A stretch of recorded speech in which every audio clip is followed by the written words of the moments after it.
Cuidando de você.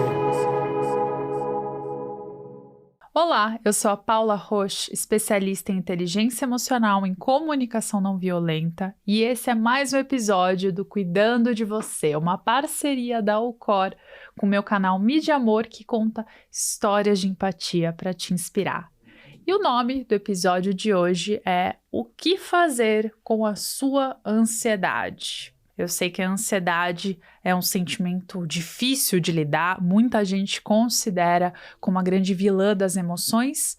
Por isso, eu quero começar, antes de te falar melhor sobre a ansiedade, a contar uma história para acalmar o seu coração, especialmente se você tiver com alguma preocupação em mente. Eu digo que uma história de amor sempre ajuda.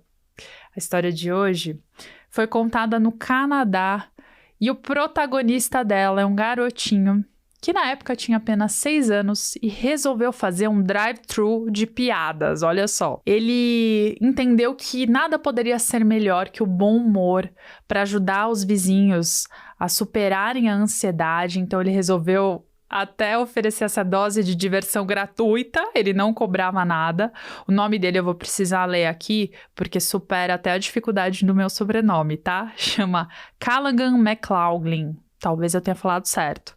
E ele acabou ficando famoso depois que a publicação da mãe dele, a Kelsey, viralizou na internet. Ele foi até entrevistado, né, localmente pela CBC. E ele contou que fez a barraca porque ele queria ver o sorriso no rosto das pessoas. Ai, as crianças são incríveis e elas nos lembram até da nossa verdadeira essência. Imagina, com 6 anos, alguém ter essa vontade de espírito e querer fazer já uma iniciativa, uma barraca. A foto dele que eu postei no Mídia Amor é a coisa mais fofa. Ele escreveu com cartaz à mão, assim, fez uma mesinha mesmo. E todo sorridente, acolhedor para receber as pessoas e ajudá-las a passar por momentos difíceis de dificuldade, contando uma piada. Eu aposto que não tinha como não dar risada nesse drive-thru. Adorei a ideia. A gente deveria pensar em alguma coisa assim, hein?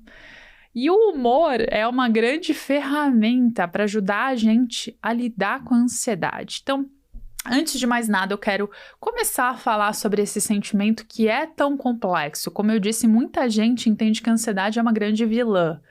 Em 2022, o Brasil, que não ganhou a Copa do Mundo, infelizmente ganhou outro ranking de país mais ansioso do mundo. Isso é bastante preocupante. E a ansiedade é gerada justamente por preocupações. Então, se você alimenta preocupações por muitas coisas e possivelmente por coisas que não vão acontecer, você também alimenta a sua ansiedade. Eu gosto muito de uma frase que o pai da comunicação não violenta, Marshall Rosenberg, falou, que é que 90% dos motivos das nossas preocupações nunca chegam a acontecer. A gente se preocupa muito à toa, a gente cria coisas na nossa cabeça e a gente deixa esse mundo de fantasias alimentar esse sentimento. Mas eu quero que você se conecte ao momento que você sentiu ansiedade, para a gente começar também a desmistificar algumas coisas. O que a ansiedade causou no seu corpo? O que ela te fez sentir? Normalmente, ela atinge até a região do sistema digestivo, provoca dores de estômago. Tem gente que acaba tendo algum reflexo na pele. Tem gente que tem palpitação. Normalmente, a ansiedade muda até o ritmo da respiração, não só dos batimentos cardíacos.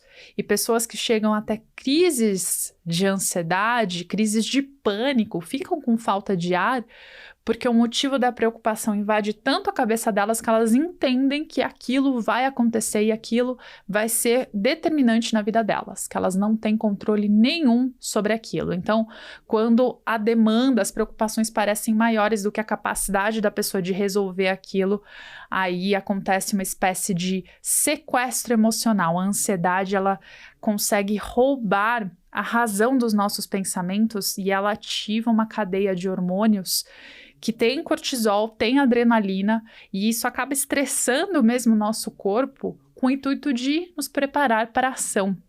Só que em níveis muito altos, o que acontece é o efeito contrário. Ao invés da gente conseguir agir, tomar alguma providência para aquela preocupação ou ser atenuada ou até desaparecer, a gente fica em bloqueio. A gente não consegue fazer nada. Dá uma pane geral até nas nossas atitudes, não só no nosso cérebro. Então, nesses casos, a gente está falando de uma ansiedade que pode sim ser prejudicial. Mas, como eu falo, que eu sou advogada de defesa das emoções, a ansiedade ela tem também o seu propósito e tem o seu papel. Pensa quando você sentiu uma ansiedade que te ajudou a se preparar para alguma coisa, seja para uma entrevista de emprego, seja uma ansiedade aqui para eu gravar esse podcast, uma ansiedade para ir para um primeiro encontro, para algo que era importante para você. Essa ansiedade, quando ela é focada nas coisas que estão sob seu controle, ela te faz agir. E aí você começa a se planejar, você começa a se preparar melhor para uma situação, diminuindo os riscos de algo dar errado. E esse é o papel da ansiedade, você conseguir fazer um mapeamento dos riscos futuros para antecipá-los, minimizá-los, e assim ficar em maior segurança. A emoção raiz, o pano de fundo emocional da ansiedade é o medo, tá? Então, esse medo, ele pode nos apontar para possíveis riscos. O problema é quando, como eu falei, esses riscos nem vão chegar a acontecer, nossa mente começa a fantasiar, e tem pessoas que até ficam ansiosas por estarem ansiosas, então elas acham que se elas ficarem preocupadas com tudo, querendo controlar tudo na mente, aí aquelas preocupações podem não acontecer, e a ansiedade se torna uma espécie de vício. Por isso que sentir ansiedade em determinados momentos é útil. Agora, se sentir ansioso o tempo inteiro é perigoso, porque você eleva os níveis de cortisol no seu corpo e isso tem vários efeitos negativos para a sua saúde, incluindo a baixa do seu sistema imunológico. O seu corpo fica num estado tenso, preocupado, você não consegue relaxar, você não consegue, inclusive, ter esses momentos de humor, né, que o Callaghan propôs para os moradores da cidade dele lá no Canadá. Por isso eu quero te fazer esse convite para você refletir todas as vezes que você alimentou uma ansiedade por coisas que nunca aconteceram. Será que você tem focado a sua mente para as coisas mais negativas, para pensar nos piores cenários possíveis? Porque eu costumo brincar que esse é o famoso monstrinho do apocalipse, que fica ali nos nossos pensamentos, alimentando as piores coisas que podem acontecer. E se você, a partir de hoje, também começar a se perguntar: o que de melhor pode acontecer? Quais coisas fantásticas a vida pode me aguardar? O que pode acontecer de bom se eu assumir determinado risco? Comece também a desenvolver e estimular uma mentalidade mais positiva, porque como o nosso cérebro é plástico e ele pode se adaptar, aquilo que você mais tende a pensar, o alimento que você mais tende a dar para sua mente, vai determinar a rota neural predominante. Fique atento a isso. E para a prática de hoje, eu pensei num exercício que eu adoro, que se chama círculo de controle. Você vai precisar, sim, de um papel e caneta, ou você pode fazer no seu computador, se você for uma pessoa mais tecnológica. E a ideia é você pensar no motivo de preocupação. Pensa em algum desafio que você está passando, algo que esteja te incomodando nesse momento. E aí você vai desenhar um círculo e nesse círculo você vai escrever todos os motivos de preocupação que estão na sua mente, aquilo que está de fato te consumindo e alimentando uma ansiedade. Para te dar um exemplo, imagine que eu fico muito ansiosa, muito preocupada para vir gravar esse podcast e eu começo a escrever todos os motivos de coisas que podem dar errado. A luz pode acabar, de repente pode falhar o microfone, a gravação, eu posso esquecer o roteiro, eu posso ficar nervosa e gaguejar, a câmera pode também acontecer alguma pane, ou de repente pode acontecer até alguma coisa com as pessoas que estão aqui apoiando o processo. Imagina, faço esse brainstorm.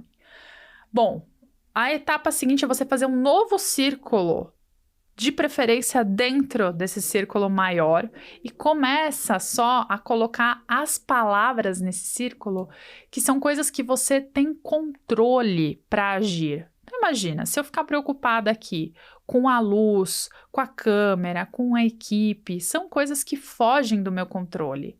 Agora, se eu ficar focada no roteiro, em não esquecer a fala, ou em me preparar melhor, aí sim eu posso agir sobre isso. E até para você ter uma ideia antes de vir para cá, para eu não deixar a minha mente cheia, para eu não ficar nervosa para a gravação, eu fiquei ouvindo uma música no carro, fiquei num momento de humor, de descontração, justamente para ativar o melhor da minha energia. Tô aqui com o meu roteiro também para me guiar, para me basear. Tô com uma equipe ótima que está me dando suporte. Então, tudo aquilo que eu poderia agir e interferir, eu fiz. E aí eu me sinto muito mais tranquila e uso a ansiedade a meu favor. E eu te estimulo a fazer o mesmo. Espero que você tenha gostado do episódio de hoje. Essa é uma das práticas mais bonitas, mais simples até, que eu gosto de ensinar e mais funcionais para você entender o propósito da ansiedade na sua vida e não se tornar estatística, combinado? Use a ansiedade a seu favor, não tenha medo dela, porque só o fato de você pensar que a ansiedade pode ser positiva para a sua vida, vários neurocientistas já mostraram que isso muda também a sua relação com o sentimento. Não esqueça de curtir, de compartilhar esse episódio na plataforma onde você estiver, com seus amigos, com pessoas ansiosas que podem se beneficiar deste conteúdo. Siga também as redes no Mídia Amor da Ucor Oficial. E eu te vejo no próximo episódio, cuidando de você.